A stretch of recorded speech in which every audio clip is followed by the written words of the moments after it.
Tonight, a police shooting takes an unexpected twist as investigators say the suspect they shot was an axe murderer caught in the act.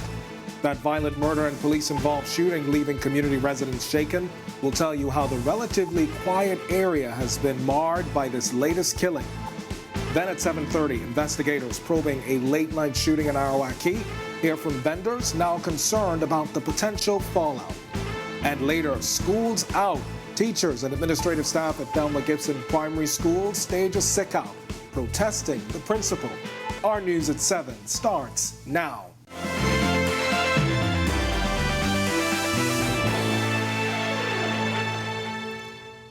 Hello and welcome to the inaugural broadcast of Our News at 7. Thanks so much for joining us. I'm Kendino Knowles. His Majesty's coroner is investigating yet another police-involved shooting, but this investigation has a disturbing twist after police say the suspect they shot was brutally attacking another man with an axe. As it turns out, the axe-attacked victim also died on the scene. Our Megan Shepard has the details tonight.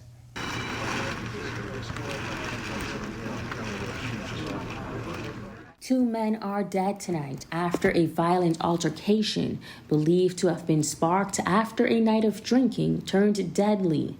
Police Press Liaison Officer Chief Superintendent Chrislyn Skippings. Police responded and on arrival observed the victim lying in the street with a male who was armed with an axe standing over him, attempting to chop him a second time. Hence, he was fatally shot. Skipping says the victims were both young men. I'm told one may be in his early 40s and one in his 20s. With the country's murder count already surpassing the triple-digit mark, Skippings is also making an urgent appeal to the public when it comes to conflict resolution. Stop and think before you act. If the conflict is so great, I would encourage you to find a reputable person in your community. Reporting for Our News, I'm Megan Shepard. Thanks, Megan. Meanwhile, that violent murder and police-involved shooting, leaving residents of that community obviously shaken tonight.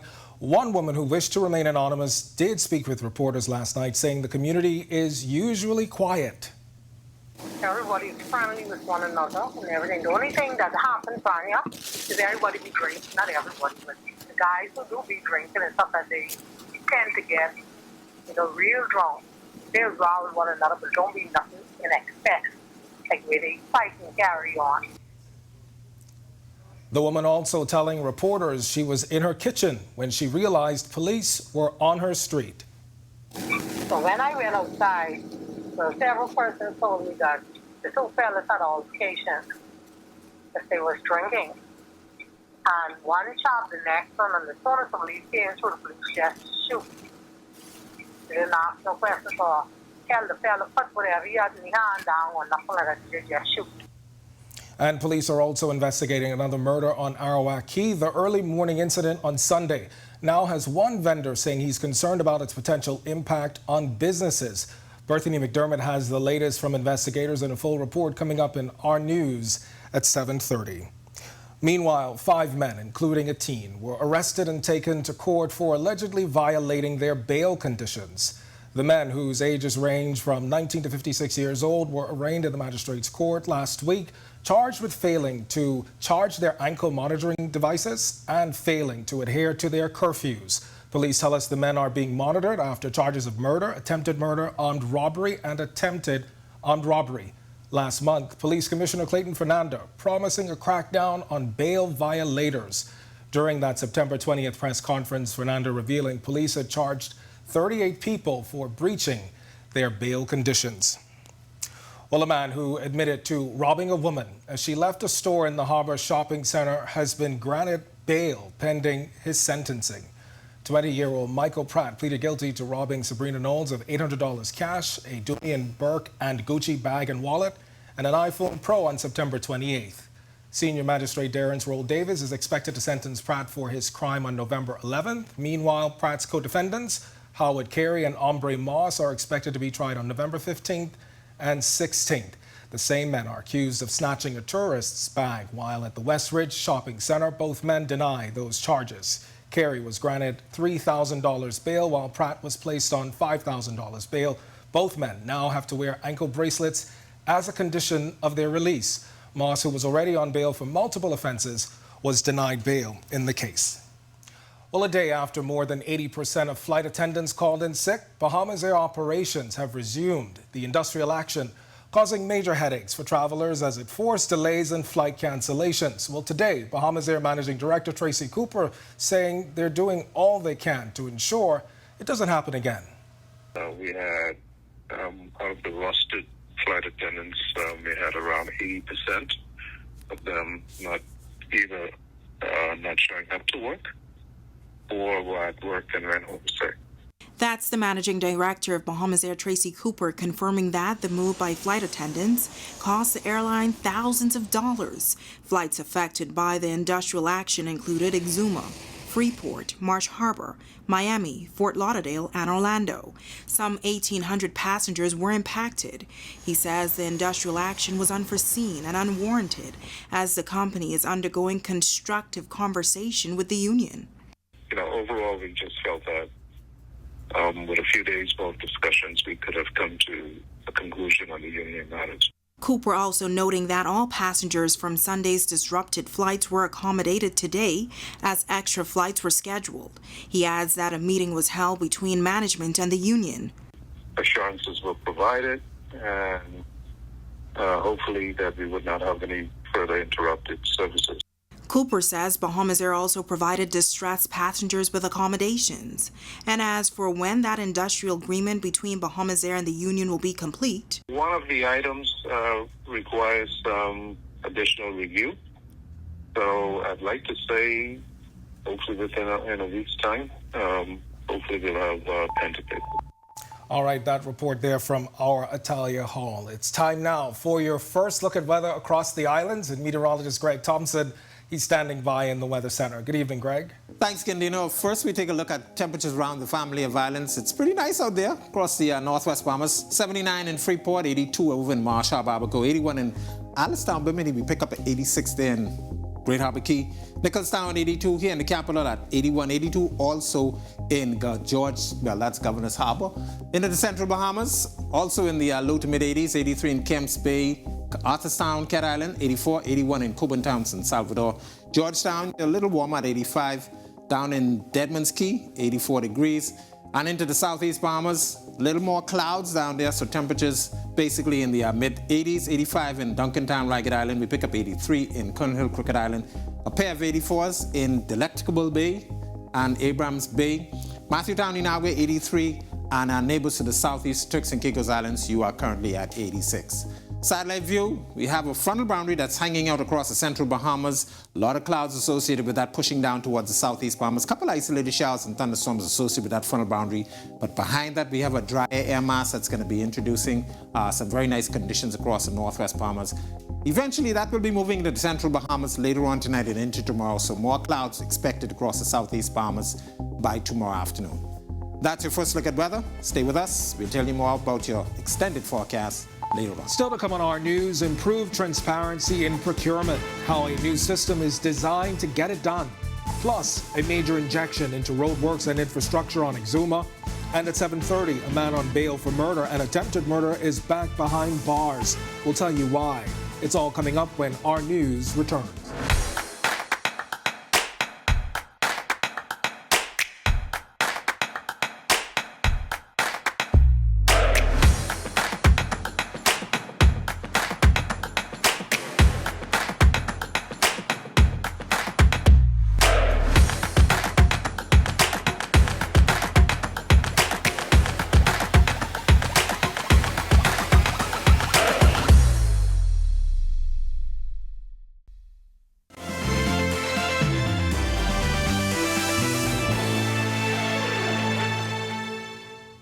A new e-procurement platform launching today at a cost of $150,000. Financial Secretary Simon Wilson unveiling the price tag today, saying this new platform is cheaper than the current system used for government contracts and can also do more. The announcement coming as the Ministry of Finance launches the supplies registry system, which Prime Minister Philip Davis says will make for a much smoother process.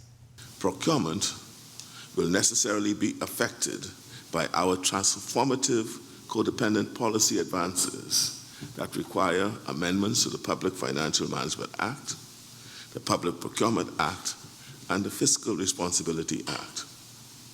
A new public procurement bill will soon be publicized for consultation.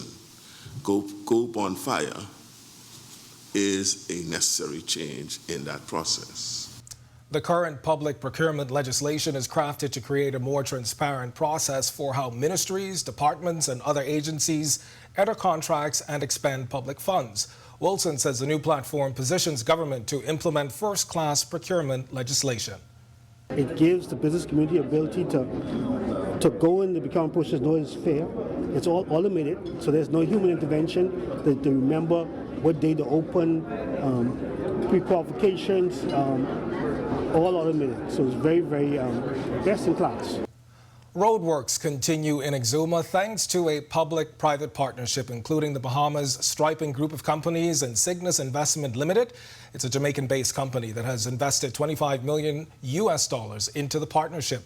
BSGC Managing Director Alan Aubrey says the project aims to rework a 45-mile span of road on the island. It improves the flow of business. It attracts greater levels of investment. It certainly saves lives when you talk about the safety component and the improvement of the infrastructure. One of the things that's unique with what we're doing in the Exumas is that a number of the roads are below the international standards in terms of the width of the road. And so where possible, and we're able to, without the encroachment on private property and or other infrastructure that have been built, where possible, those roads are being opened up to 22 feet wide so that we will have proper standard asphalt roads in Exuma. And the work isn't isolated to just paving new roads. The project also includes the installation of a proper drainage system, construction of seawalls, barriers, and clearing roadsides in preparation for the expansion. BSGC President Otario Mitchell explains the partnership will add jobs to the local economy.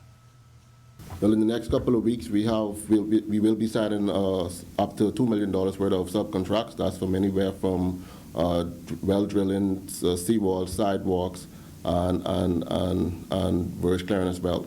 So we have a number of subcontractors that we have in mind to execute the work, and we should be reaching out to them very shortly.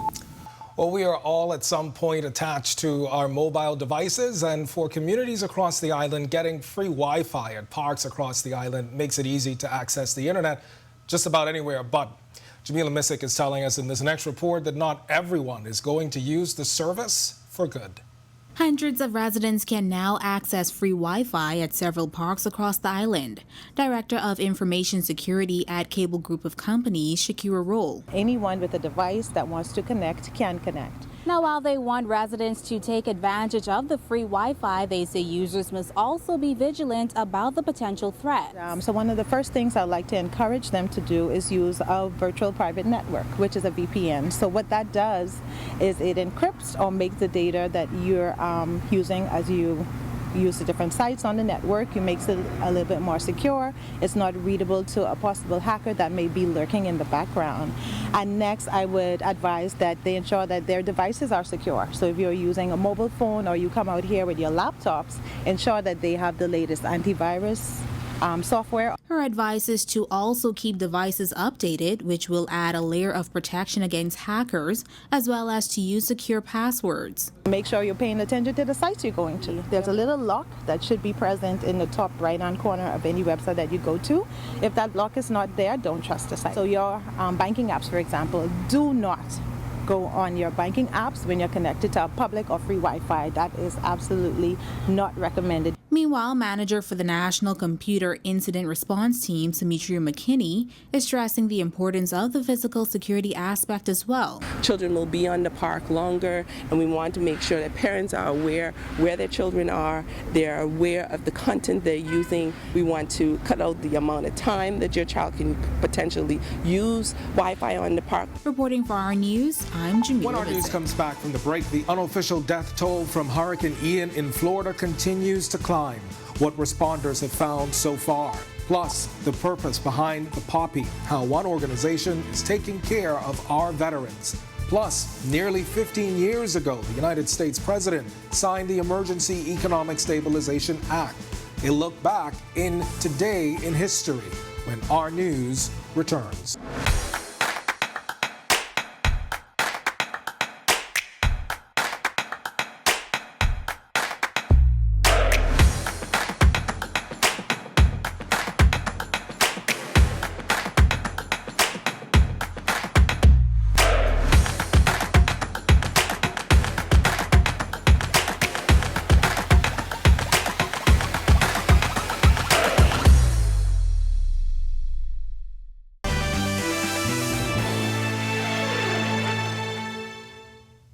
This is our news. Welcome back. As the death toll in Florida rises, rescuers carry out a desperate search for survivors from deadly Hurricane Ian.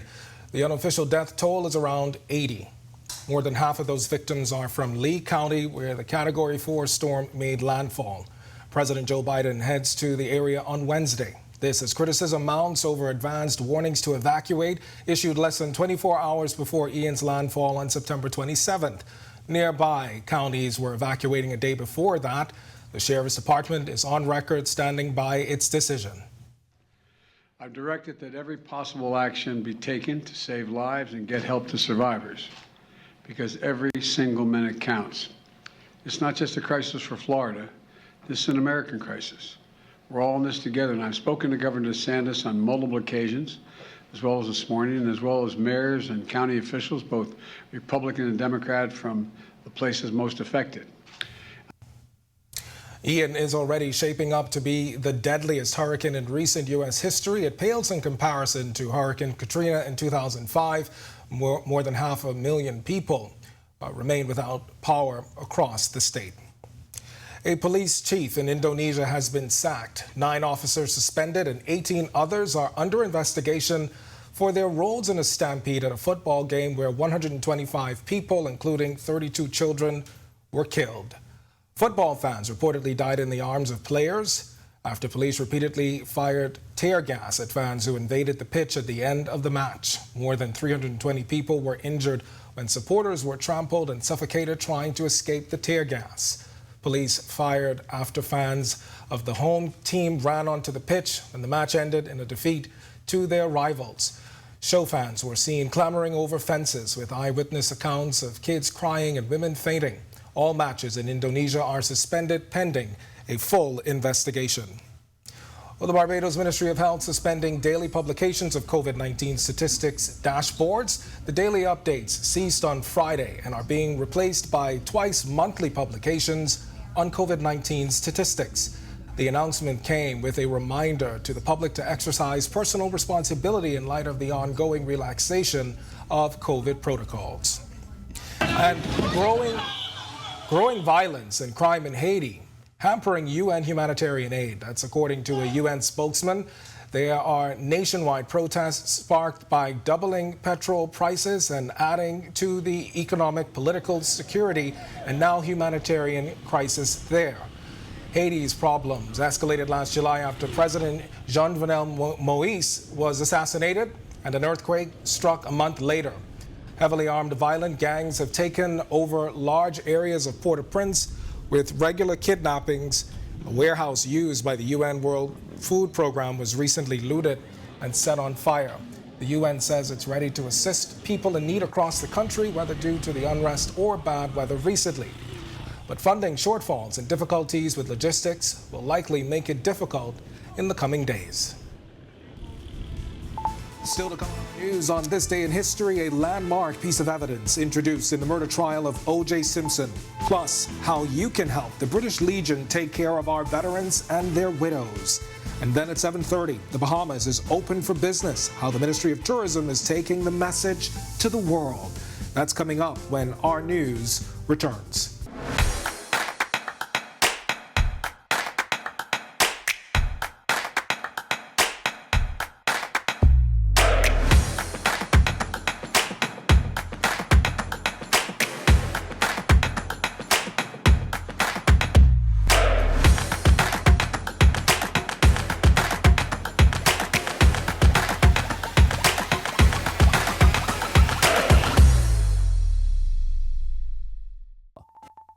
Some interesting facts to note about today in history. In 1995, former American football star O.J. Simpson was acquitted of murdering his wife and a male friend. He was found guilty in a civil suit in 1997.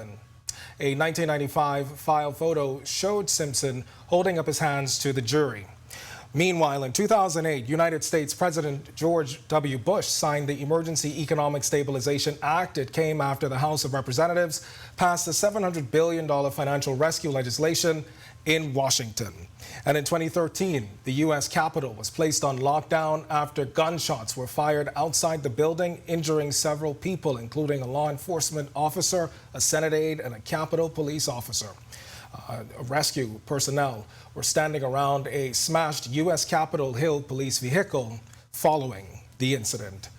We all see the poppies everywhere and every year, but where do those poppies come from? We sat down with the chair of the British Legion Bahamas branch to find out more about the organization that cares for the country's oldest veterans. Marlena Leonard reports. Chairman Adina Munro-Charlo tells us the British Legion Bahamas branch is a registered non-profit organization with roots dating back to 1921. It is also a branch of the international organization in London, England. It was established in 1921, 3 years after the Great War in 1918. We have 3 registered Bahamian World War II veterans living in the Bahamas, one of whom is Comrade Vernon Pinder, who you may remember from our interview with him airing last weekend. But the British Legion's care doesn't stop there. They also cater to the 17 widows of our veterans. And the chairman says the British Legion's work is 24/7. We are the administrative arm to ensure that our remaining World War II veterans and widows receive that war pension. We have added, since the pandemic, we have added groceries to the war pension. But where does the money come from to help the veterans? A combination of funds from the Crown as well as funds raised during the poppy selling season. And the British Legion Bahamas branch doesn't stop at groceries. During the Christmas, we try to give them additional Christmas bonuses, fruit baskets, vouchers from the local Super Value or City Market stores, so that they can have a good Christmas. If you're wondering what you could do to help the British Legion outside of the financial donations, consider offering your time. The Bahamas branch chairwoman told us their weakest link at the moment is in their social media presence. This is something we lack, and this is something we desperately need. We need an individual or a company who would like to donate their time to set up our Facebook and social media platforms. And with Remembrance Day on November 11th, the British Legion is entering their peak season for the year. Munro-Charlo says this year the focus will be on the female platoon of Bahamians. Reporting for Our News, I'm Marlena Leonard. Thanks, Marlena. And to read more on all of today's top stories, head over to our new website. It's ournews.bs. Thank you for joining us for Our News at 7. I'm Candino Knowles. Atalia Hall is up now with the latest headlines. Atalia? Yes, Candino, a busy past few days for police. We'll tell you all about it coming up.